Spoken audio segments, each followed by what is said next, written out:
ইফালে কৰিমগঞ্জৰ সংহাৰী বানত ৩ শতাধিক গাঁৱৰ প্ৰায় ২.৫ লাখ লোক ক্ষতিগ্ৰস্ত হৈছে। হাজাৰ হাজাৰ বাসগৃহ এতিয়াও পানীৰ তলত। কেইবাটাও গড়কাপ্তানি পথৰ লগতে বিদ্যালয় অনুষ্ঠান প্ৰতিষ্ঠানো পানীৰ তলত।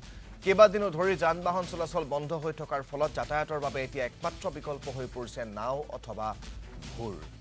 এই সন্দৰ্ভত আমাক পৰিৱেশ দেখুৱাব সাংবাদিক সাজন দেৱে। গোটা অসমৰ লগত কিন্তু কৰিমগঞ্জতো বানপানীৰ কবলত গোটা কৰিমগঞ্জ জিলা। মই এতিয়া উপস্থিত আছোঁ কৰিমগঞ্জৰ শ্বৰীফনগৰ গাঁৱত আৰু দেখিবলৈ পাইছোঁ যে শ্বৰীফনগৰ গাঁৱৰ একমাত্ৰ যি চৰকেদি পানী বৈ আছে। পুৰা চৰকৰ ওপৰত পানী বুৰি গৈ পুৰা চৰক বুৰি গৈছে পানীৰ তলত। আৰু দেখিবলৈ পাইছে যে যি অঞ্চলত সদায় গাড়ী চলাচল কৰিবলৈ সকলো দেখিছিল, এতিয়া কিন্তু তেওঁলোকৰ একমাত্ৰ ভৰসা হৈছে নাও। এই যে আমাৰ কেমেৰা পাৰ্চন শুভঙ্কৰে দেখাই আছে যে কেনেদৰে এই যে এইখন নাও দি সকলো যে ৰাইজ আছে, এই গাঁৱৰ কয়েক হাজাৰ ৰাইজসকলে এনেদৰে নাও লৈ তেওঁলোকে চলাচল কৰি আছে।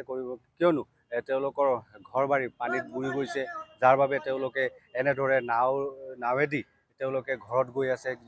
তেওঁলোকে বজাৰ কৰিবলৈ তেওঁলোকে টাউনত আহি আছে। তেওঁলোকে এনেদৰে কিয়নো যি চৰকেদি যি সময়ত আগতে যেতিয়া গাড়ী চলাচল কৰিছিল, এতিয়া কিন্তু যান-বাহন চলাচল কৰিছিল, এতিয়া এই যি চৰক আছে চৰকে এতিয়া পানীৰ তলত।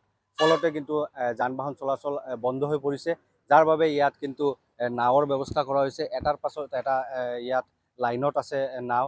আমাৰ কেমেৰা পাৰ্চনে দেখাই আছে যে কেনেদৰে নাৱৰ ওপৰত কিন্তু চিলিণ্ডাৰ, যিসকল গাঁৱত যে চিলিণ্ডাৰ যাব লাগে, এই চিলিণ্ডাৰো কিন্তু এই নাৱেদি চিলিণ্ডাৰ গৈ তেওঁলোকৰ ঘৰত সোমাই আছে।